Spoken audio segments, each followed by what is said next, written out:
This is a realistic and terrifying reenactment of the events of April 18th, 1906. Watch this.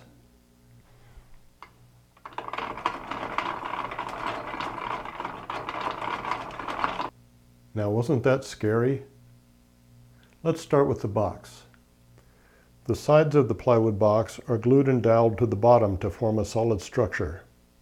The top is not attached to the sides at all. It's supported by 4 pieces of thin piano wire that are held in holes in the top and bottom pieces. Thus, it's free to move. The crankshaft has a 36-tooth wheel on it. This turns a 9-tooth wheel in a bracket mounted to the side of the box. So, for one turn of the main crank, the little wheel rotates 4 times.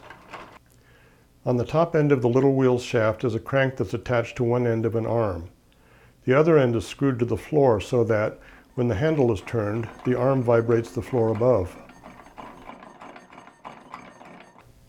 The walls, roof, corner, and corner columns of the building are all loose pieces. The walls are retained in slots in the corner columns.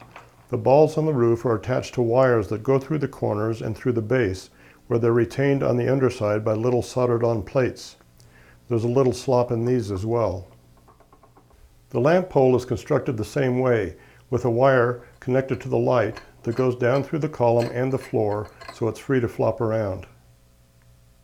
Here's the whole thing in action.